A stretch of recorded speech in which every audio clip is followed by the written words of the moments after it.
ত্রয়োদশ সংসদ নির্বাচনে প্রার্থিতা ফিরে পেতে ইসিতে পঞ্চম দিনের মতো চলছে আপিল শুনানি। দর্শক এ বিষয়ে আরো জানাতে আগারগাঁওয়ের নির্বাচন ভবন থেকে আমাদের সাথে যুক্ত হচ্ছে সহকর্মী নূপুর মাহমুদ। সরাসরি যুক্ত হচ্ছে তার সাথে।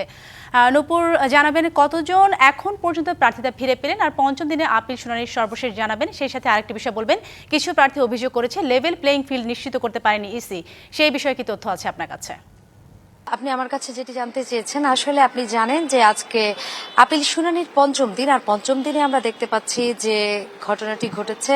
প্রার্থীরা আসছেন, ইতিমধ্যে আমরা অনেক প্রার্থীর সাথে কথা বলেছি, যাদের শুনানি হয়ে গেছে তাদের সাথে কথা বলেছি। আপনাকে যদি একটু তথ্য দিয়ে রাখি, এখন পর্যন্ত শুনানি হয়েছে 50টি প্রার্থীর। সেই সাথে আমরা জানি যে 9টি তার মধ্যে প্রায় 41টি প্রার্থীর মঞ্জুর হয়েছে, না মঞ্জুর হয়েছে প্রায় 9টি, এবং অনুপস্থিত আছে একজন।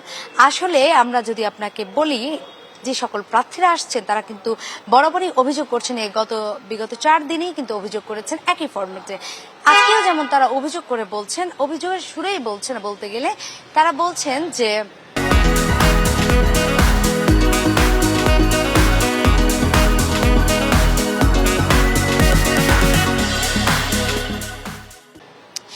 নির্বাচন কমিশন আদৌ কি পারবে লেভেল প্লেইং ফিল্ড নিশ্চিত করে একটি সুষ্ঠু নির্বাচন দিতে, প্রশ্ন রাখছেন নির্বাচন কমিশনের কাছে। সেই সাথে তারা সংশয় প্রকাশ করছেন যে আসলে নির্বাচন কমিশন কতটুকু এখন পর্যন্ত ক্যাপাবল একটি সুষ্ঠু নির্বাচনের জন্য।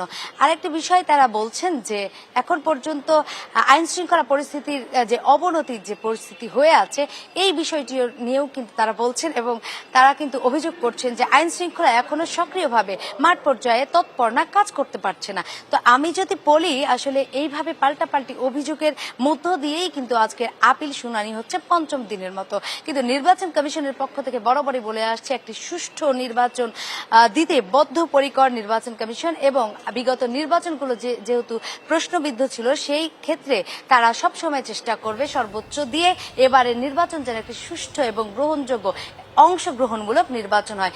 তো সাথী, এখন পর্যন্ত নির্বাচন কমিশন থেকে আমার কাছে এই ছিল সর্বশেষ পরিস্থিতি। পরবর্তীতে আপনার সাথে যুক্ত হয়ে আবারও জানাতে পারবো দিনের। অসংখ্য ধন্যবাদ আপনাকে।